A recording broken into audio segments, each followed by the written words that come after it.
All right, he's a CEO, entrepreneur, outlier, overcomer, father, brother, and underdog too. I'm talking about my husband, Glenn Stearns, and this is Grit Happens. All right. Woo! I love to say it. Grit Happens. Do you like it when I get gritty? You're getting good at that. Yeah. Yeah. I don't think you like that. I've developed my grit since we've been in quarantine together. Yeah. No one wants to see that grit. When Trust it's me. raw. What are you saying? Get a little gritty in your face, honey? Getting locked up together for too long. I'll show you my gritties. Oh, God. So, Anyway, go ahead. please. No, I'm excited because I have a dear friend of mine that I want to share with everybody. That speaking of grit and speaking of been through a lot together and on his own. So I think that what you're just before you right now we do a lot of stories about you. We've gone over your background. We've expressed who you are. People know you from the show on Discovery, but your rise has not been an easy one. And along the way, you've always said, "I surround myself with the best people," and that's part of your success. And I think this is one of those people in your circle that is incredibly important. well, and as I said on the first couple shows, I'm excited about introducing people to people that I've surrounded myself with. Of why I think I've been able to, kind of navigate through some waters has been because of a lot of the people that have done it either before me, the same time as me, alongside of me, or on their own. So Steve Bilt. Yes, good friend. A very good friend, and we talked before about YPO and the importance of that in my life. And Now, YPO is the Young Presidents Organization. You've been That's part of right. that for 15 years now, 14 years. and and one of that tight group of 10 that we were, and talking about getting to know each other. Steve is in that group, and one of my closest and dearest friends. Steve runs a company called Smile Brands. He's got 425 or more, and counting, shall we say, dental practices across the country. And Steve, are you there? Steve is We got here. ya. Let's I have am Steve here. Bilt is All in the right. house, everybody. There he is. Woo! Give you some fanfare. There's a big studio audience here. There you go. Inside the computer. Well, I'm happy to have you on, Steve. We again, we've talked about a lot of stories, and many times you've been in the middle of those stories, and really today, kind of what we want to talk about is, life is not perfect, right? Life is not something that goes along a plan, and when you get done, you look back and go, wow, that went exactly the way I thought it would go. We kind of want to talk about Plan B. What happens when life doesn't go exactly the way that we'd like it to go? As planned. As planned. Yeah. He takes a big, deep sigh, like, yeah, Glenn, I know about that. Exactly. I No doubt. I would take, if you don't mind, kind of, walk us through a little bit of your past, and a little bit about what you do now.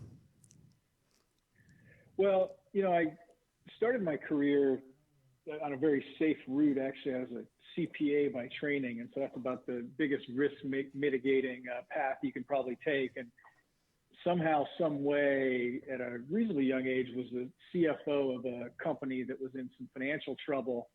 And, candidly, that was the only kind of company that was probably crazy enough to take a 32-year-old CPA and say you could be the guy to run it. And so suddenly I had a chance to run it, and had seen it a little bit from the inside as the CFO, and knew that there were some broken relationships and had a gut feel for how to fix that. And so dug in deep and developed some really good relationships inside the company with, in this case, our doctors, and really had a turnaround in that business much faster than I probably could have reasonably expected.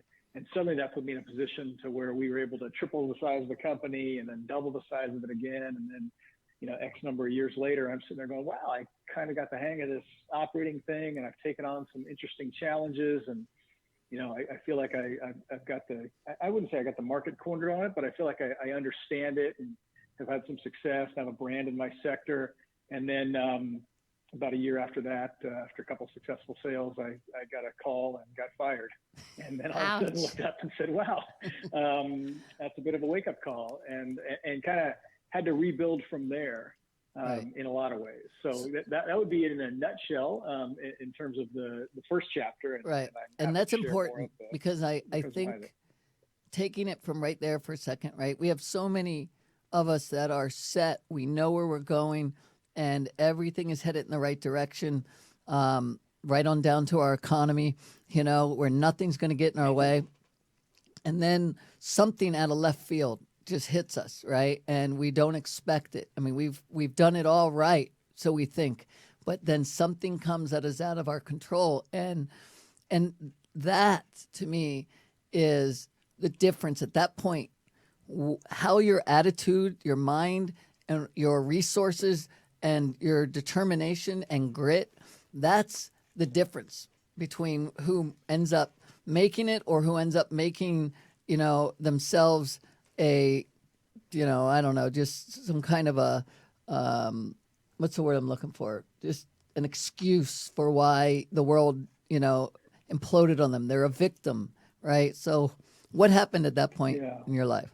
Well, it's interesting, and you touched on something that I think is really important for the story when you go through stuff like this, which is, there's occasions where something happens and it's out of left field because your ego and your behavior blinded you to something, and therefore it hits you out of left field or hits you like a 2x4 where the world said, I don't like you all that much right now, and I'm going to teach you a lesson. And so, there's a power when that happens in being honest with yourself and saying, I created this and how do I fix it? Then there's other times like, candidly what we're going through right now where, there is no moral hazard. No one created the COVID-19 crisis we're in the middle of right now. But all of a sudden that hits you. And there's a power in facing that honestly too and saying, hey, I didn't necessarily do this, but I do have to accept it and figure out a way through it. And so I think the first step in it is really being honest with yourself. And in the context of getting fired, that was because I took my eye off the ball, for the most part, and allowed that to happen. And so the first step in kind of getting through it was accepting, right, that it happened for these reasons, and I had a part in it. Other times you could have something that hits you and it wasn't your fault at all. That doesn't mean you don't have to go through it. And you obviously have some incredible stories around that personally on both sides where you probably made some of it and some of it just was because that's the way life happened. I think both are kind of critical to getting through something right like that. You're right. I mean, acceptance of either what is in your control or what isn't in your control, right? Both. And I think that when we look at our lives and we blame the outside world or we blame ourselves even, I don't think any of it does any good, right? It's about the matter of looking inward, definitely, seeing what we can fix and what we can do better, but it's about moving forward again. It's not about sitting back and being the victim. Yeah. Well, I mean, I've watched you go through that, right? So you've got things that happen that are, totally fair because you brought them on yourself. And that means you got to accept responsibility. And that conditions you or positions you to move forward. And then you've got things that have hit you personally that they weren't your fault. But if you don't accept them, then you're not on the road forward. And so, that's been a lesson, candidly. A couple of things have happened for me, in getting fired. It was funny because, one of the things that you always say is, there's no line at the merry-go-round, the line's at the roller coaster.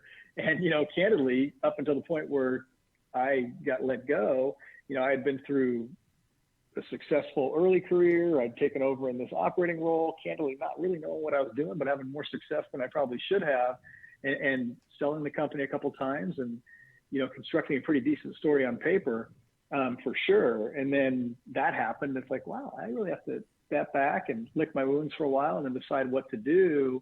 And then move forward with an understanding of where I went right in the past and where I went wrong in the past. And part of it too, right, when something like that happens and it's bad, is, we tend to try to categorize things as all one thing or all the other.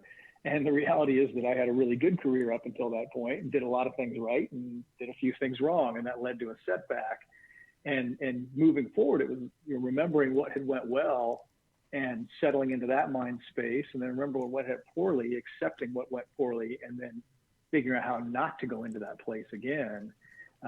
So that was really part of what I, candidly learned along the way. It's like you've shared this with me a bunch of times, but it's like, what you have is your story, and it's a better story having had that setback and come back from it than it would be if it was just like, well, everything went great, lived happily ever after, and that was super boring, and then I died. Right. So it really was a great opportunity to live it and add some real texture some meat to your story, experience. right? So before we move on to Plan B, Part B of that, I got a question for you. Is there a difference between a CEO and an entrepreneur? It's funny. I think there is, but I personally think entrepreneurs get screwed up by that a lot, thinking that it's something different, like that a CEO is totally different. I think as a CEO or an entrepreneur, you do what needs to be done for your business.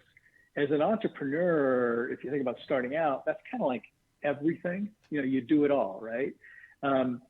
As a CEO, assuming your company's grown, and so therefore you have that title, not because you just gave it to yourself and you're your only employee, but because you actually have people around you, more so perhaps, then you're spending more time leading than you are doing. So if there's maybe a dividing line, it's like the entrepreneur is kind of doing everything and the CEO is trying to get more out of the people around him or her, is the way I tend to think about it. The challenge, I think, for a lot of people moving through the ranks that become CEOs, whether they're entrepreneurs or line people, is that you actually get promoted by being a really good doer. So you get really good at doing things, therefore you get promoted, or your business gets more successful as an entrepreneur. And then all of a sudden, as CEO, your job's about leading and getting more out of people and making sure they're getting more out of themselves than they thought possible. I think that's maybe where the classical distinction comes in between the two. And I say that because, again, there's a lot of people that listen and they are budding entrepreneurs or want to be CEOs, right? They're not quite there yet. And I see a big difference because I always had ideas, and then I tried to gather a lot of people together and say, let's go charge the hill together and make a company, right? But I never thought of myself as a good CEO, right? Because I didn't like to get the people, I like to get the people motivated, but I didn't like holding them accountable as much. Okay. So if this makes sense what I'm saying. So I found other people that became the president of the company and became other positions, COO, that would do a lot of that work. And I could still then charge the hill as a bigger thinker, but not one that holds people's feet to the fire. You, on the other hand, are very good at both, at really laying it out very methodically and then being able to motivate the people and hold them accountable. I mean, you are like the true definition of a CEO, and I've watched you back then. I saw where maybe you went a little off to your point, and then I've seen you now on your second wave here, so to speak. Just do it again, but do it much more focused and having great results. So I have a thought on that. I'll come right back to it in terms of what's different with me as a CEO this time. But I want to go back to that point of the CEO entrepreneur thing, because I think it's a lot of times people start businesses, they have great passion. I watch you do this. You have more instincts in your business than anyone I've ever met in any business as it relates to their business. You know it like the back of your hand. You know what to do. You know when to press the gas. You know when to back off. All the big decisions, the real existential decisions, you know how to make those because you just do. You know the business like nobody, right? Then all of a sudden you go, oh, I don't hold people accountable, or I didn't come from this, particular discipline or that. I probably shouldn't be the CEO. I probably don't have it. I think that's off. To me, that's just BS, right? I think you get someone who knows how to guide that organization to where it should be, and you know where it should be. Yeah, sure. We all have some gap, right? We didn't come through every discipline. We don't know every element. But at the end, the entrepreneur is the one who holds the beating heart of that business and knows it. And that person can always succeed, in my opinion, driving that company if they can keep their ego in check. Right. And they can allow them to surround themselves with people who can help them, but they can't abdicate to those people because those people just don't feel the heartbeat of that company the way that entrepreneur does, in my mind. So I think there's cases, I'm sure, but way more often than not, if that entrepreneur can, again, keep that ego in check and open up to the fact that you just can't do every single thing for the company, and you can't be in the middle of every decision. If you're good at this, you want people to operate on their own, then I think you can do both at virtually any size. I have a question for you guys. Which, oh, sorry, I didn't know you. Sure. Go ahead.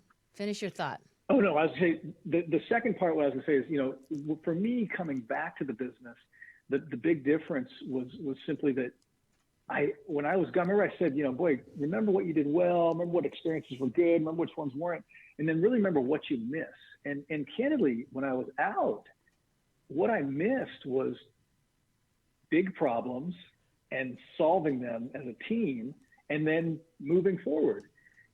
But my first iteration through, when someone brought me a big problem, I'd be kind of grumpy about it. Like, you know, it is almost like a defense mechanism where if you're a little grumpy when someone brings you a problem, maybe you won't get so many problems brought to you.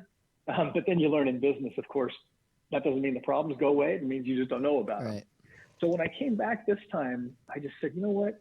I came back to solve problems. I came back to take on these challenges. So when someone brings me a challenge, I'm going to say, awesome. That's what I came back for. Let's dig in and solve this. And that was like one of these checkpoints that I had. And I said, just remind myself to do that. And now, you know, I've been back for, I don't know, it's coming up 4 years now.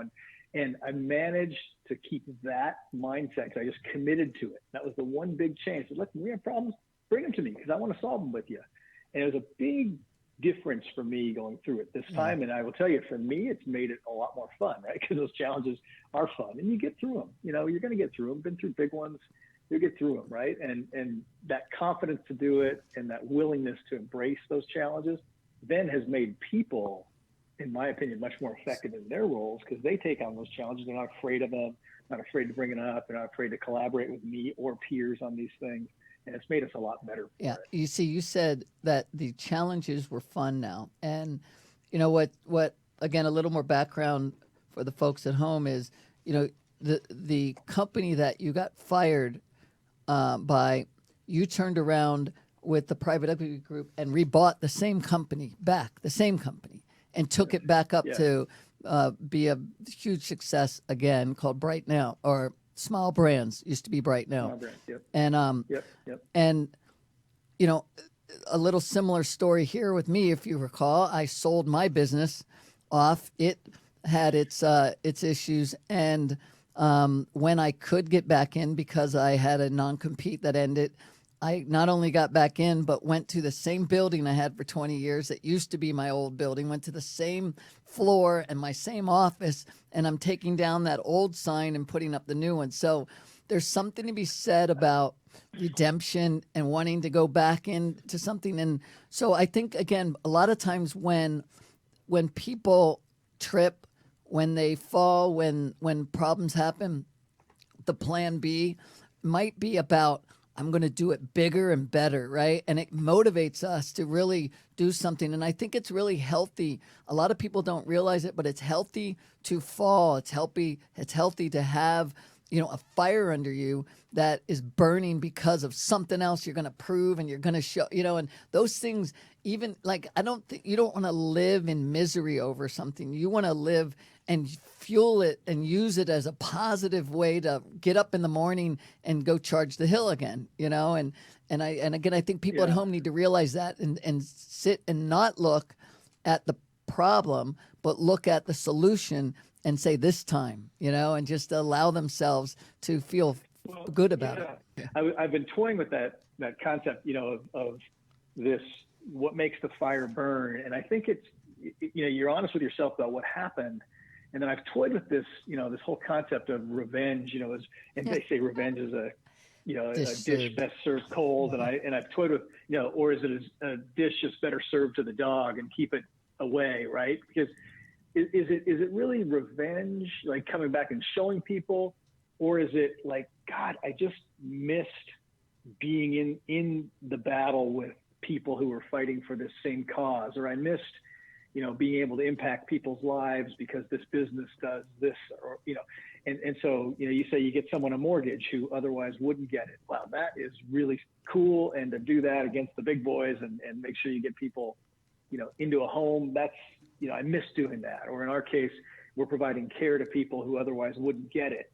And, we're solving big problems in our industry because 60% of the country doesn't get dental care. And so how do we go after that? So I think it's really tapping into what it is that you missed about that business when it was so right for you, when you were in your flow, if you will. And so, for me, it was taking on some of these big challenges and solving them and expanding the business somewhere people got care, and we're very purpose driven in what we do. And so that, that what drew me back. And so for me, it was, how do I stay in that place? Right. And I don't think there's any wrong motivation. It's really just, what is that sustainable motivation? And then how do you stay there? How do you check back into that and manage to stay there? And that was what I had to really commit to for myself, because it kind of got away from me after a while. I was in the same role for 15 years in the company. I absolutely agree with you. But what I was, I guess, talking about was a lot of times when we fall and then we're in this slump, right? We're down in the hole and it's hard to get back out. So whatever that takes to get you out of the hole, if it is being grateful, if it is about redemption, if it is about, all those things, whatever gets you back there.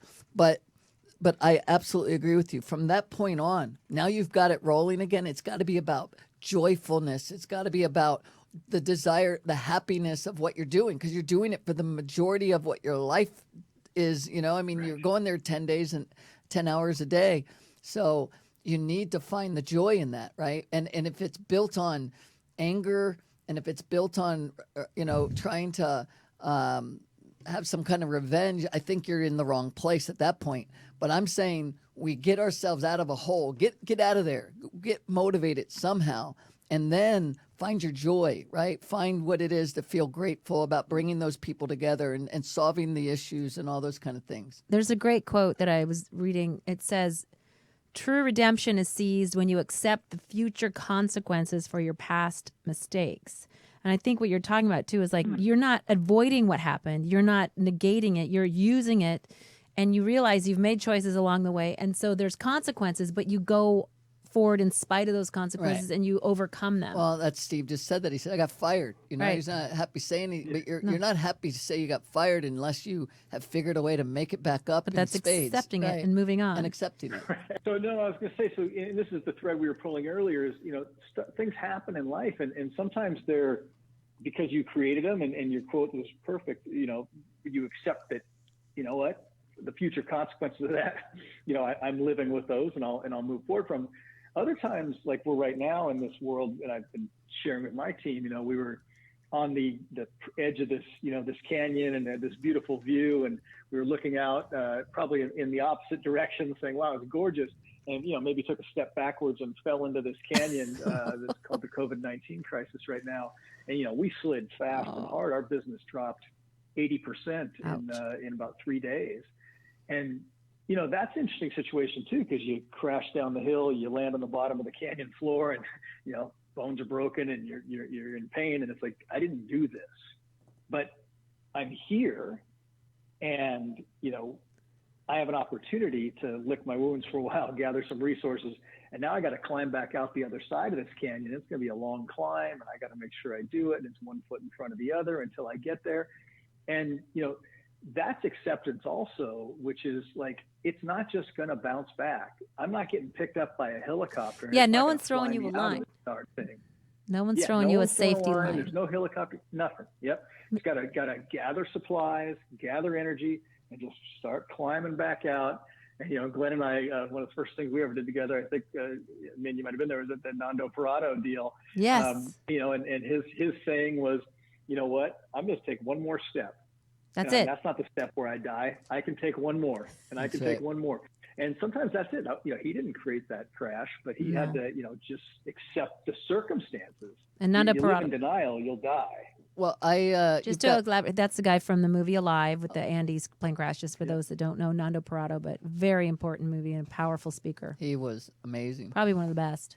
But Incredible. Yeah. I will tell you, Steve, that if I worked, you have nearly 4,000 employees for a company. 5,500, yeah. Oh, 5,500. Sorry, Wow. I underestimated by 1,500. But if I had 5,500 employees, I would want no one better than you to be leading that team. I mean, I've witnessed him Yeah, he's at his summit, and I mean, look, we're all going through it, so there's no blame to your point that it's one organization or another. It's going to be, how do we get ourselves back out of it? How do you get your company back on top? Like everybody else has got to think of that, and they've got to be a problem solver. And so, I am confident because we're going to get back, but we're going to get back with the right leaders and the ones that understand how to figure out their situation, and you're going to figure that one out. So Steve and Glenn both, do you think, I mean, along the lines, you're both entrepreneurs, you both have had success in falling into that canyon, pulling yourself back up again.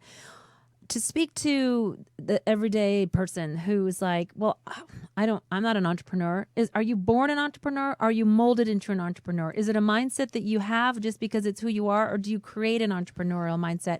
And is this something like you talk to the everyday person who's on their back right now? So is it a mindset that you choose? How do you feel that these people who are really feeling like, wow, everything has been taken? What do you tell them? Want to take a stab at it? Well, Glenn's a guy you could probably drop off with $100 and a cell phone with no contacts in it. He could probably build a business. You think? So that's a good idea. So he's an entrepreneur. There's no question about that. So I don't know. I personally, I think it's something you can learn. I mean, I started as a CPA, for God's sakes, which is the most risk limiting of all probably professional choices. And look at you now. That's not an entrepreneurial mindset. Glenn, has that, but I think you can pick up lessons along the way. And if you're into something you're passionate about, it's accepting your circumstances. And then I think a lot of times being an entrepreneur is the Nando Parado story, which is, I may die, but this wasn't my last step. Right. I've got another one in me. I I've got another agree one with in you. me. And a lot of times it's just that. And I think that is, you can look at it in a job or you can look at it in life, right? Because we all get into funks, all of us. And it doesn't have to be about a job. It can be just with our wives, with our families, with our health, with, cleaning up the backyard.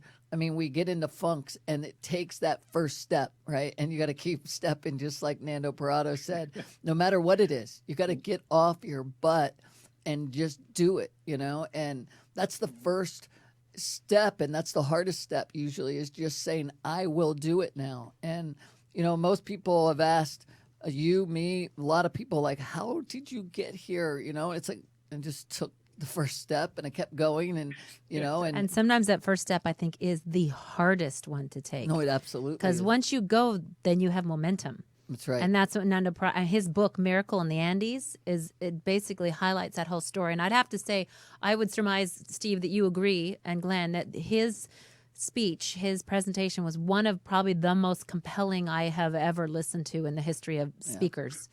Probably. And I think we listened to him 15 years ago. Yep. We're talking about it like it was probably about 15 years ago. That'll give you something. The other one that we need to have on also is Dr. Beck Weathers. Beck Weathers and Joe Simpson. And Joe Simpson. Joe's someone Those who guys. didn't expect a line. Joe was in The Gentleman Into the Void, there's a documentary, who fell into a crevasse, and he knew no one was coming to get him. Yeah. And he took one crawl. So we got to... Those are some get good that. ones. So, well, you know what, Steve? We have so appreciated you join us today, and really diving into what it takes to take that step towards Plan B. You two are both men that I admire immensely, because it sees why you guys are equally, your friendship, you attracted one to another, and I love to see the friendship between you, and it shows also how important that is to have people in your life that are going to help elevate and push you there. You've been there for Glenn's cancer struggles. You've always been by it. So you guys have had your, the challenges in your businesses and lives, and you guys have always been there for each other, and I love seeing that. Been through a lot. Good and bad. Well, I've definitely learned a lot from Glenn. These lessons help for sure. I promise. Somebody, I don't think he knows most of what he's taught me, but yeah, I pick it up from him. I promise. So, Don't ever give the man it a is- knife and next to a tree. That's all I can say. Oh, come on. okay? Now we're going. I think your name is carved somewhere in a lone tree on some remote island somewhere in Fiji. You will be forever I, immortalized. I think that grew over in like 10 minutes. I don't think it did, lasted too. at all. It's gone. You've been gone like the footprints in the sand. You're wiped away. Well, we have so appreciated you sitting down with Glenn on Grit Happens. You know, you can subscribe on Apple and YouTube and check out Glenn's more of his episodes. And Steve Bilt of Smile Brands, thank you for joining us today. Really appreciate your insight Thank you so much. and perspective. That's right. Any parting words, my dear? No, I love you, Steve. Thank you for everything. You're one of my dearest friends, and you've got a lot of talent. So I'm really glad you came on, and I'm sorry we only have 30 minutes because people start falling asleep and getting bored after about that. So I think, we could have probably stretched it, but Mama knows best. So there we I go. Well, thank understand. you. Thank you so much for having me, and we will see you soon. all For sure. right. All right. And then we'll you, see you Steve. next time. Well, excited to have you, Glenn. Thanks, honey. I'll see you at home. That's right. Between the sheets. We'll see you next All right, time take on care. Grit Happens.